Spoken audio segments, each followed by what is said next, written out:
Mailong ADC ভিলেজের পানাই বাজারের রাস্তার বেহাল দশা। জীবনের ঝুঁকি নিয়ে চলতে হচ্ছে স্থানীয় বাসিন্দাদের, অথচ কোনো হেলদোল নেই সংশ্লিষ্ট প্রশাসনের। প্রতিবাদে কৈলাসহর আগরতলা 208 নম্বর জাতীয় সড়ক অবরোধ গ্রামবাসীদের। অবশেষে চাপে পড়ে সংশ্লিষ্ট রাস্তা সংস্কারের আশ্বাস সরকারি বাবুদের। কৈলাসহরের মাইলং এডিসি ভিলেজের 4 নং ওয়ার্ড এলাকায় অবস্থিত পানাই বাজার। পানাই বাজার এলাকায় প্রায় 100 জনজাতিদের বসবাস রয়েছে। এই পানাই বাজার এলাকায় চলাচলের একটি মাত্র রাস্তা রয়েছে। এই রাস্তা দিয়েই গোটা গ্রামের মানুষ চলাফেরা করেন। পানাই বাজার থেকে শান্তিপুর অবধি প্রায় 7 কিলোমিটার এই রাস্তাটি দীর্ঘদিন ধরে সংস্কার না করায় রাস্তাটি চলাচলের অযোগ্য হয়ে রয়েছে। গ্রামবাসীদের অভিযোগ, এর ফলে গ্রামে অ্যাম্বুলেন্স সহ ছোট বড় কোনো গাড়ি আসা যাওয়া করতে পারছে না। গ্রামের ছাত্রছাত্রীরা স্কুল কলেজে যেতে পারছে না। বিগত 7-8 মাস পূর্বে পানাই বাজার থেকে শান্তিপুর অবধি 7 কিলোমিটার রাস্তাটির সংস্কারের কাজ শুরু হলেও তা সম্পূর্ণ করা হয়নি বলে জানান অবরোধকারীরা।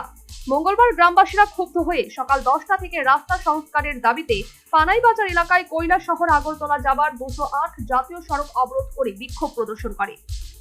অবরোধের খবর পেয়ে কৈলাসহর থানার বিশাল পুলিশ এবং টিএসআর বাহিনী অবরোধ স্থলে হাজির হয়। অবরোধকারীদের অনুরোধ করার পরেও অবরোধকারীরা অবরোধ প্রত্যাহার করেনি। রাস্তা সংস্কারের কাজ শুরু না হলে অবরোধকারীরা অবরোধ প্রত্যাহার করবে না বলে সাফ জানিয়ে দেয়। ঘটনা তো হইছে আমরা এই পানাই বাজার থেকে শান্তি বাজারে যে যাওয়ার রাস্তা, এটা মোটামুটি 6-7 কিলোমিটার রাস্তা আসলো। এটা অর্ধেক অলরেডি রাস্তা হয়ে গেছে, আর অর্ধেক হয়েছে না। এখন আমরা দীর্ঘদিন ধরিয়া এই রাস্তাটা নিয়ে আমরা দাবি করতেছি। দাবি করার পরেও কিন্তু এখন পর্যন্ত এটা কোনো ইস্যু হইতেছে না, কোনো কাজকর্ম হইতেছে না। এখনো আমরা হসপিটালে যাওয়ার সময় গাড়ি কিন্তু পাইতেছে না। গাড়ি কিন্তু এখানে যাওয়ার কেউ কোনো গাড়ি মানতেছে না, কিন্তু আমরা রুগী নিয়ে যেতে পারতেছি না। আর ছাত্ররা স্কুলে যেতে পারতেছে না, ছাত্ররাও আসি এখানে। হ্যাঁ, এই কারণে আমরা এই রাস্তা অবরোধ করছি।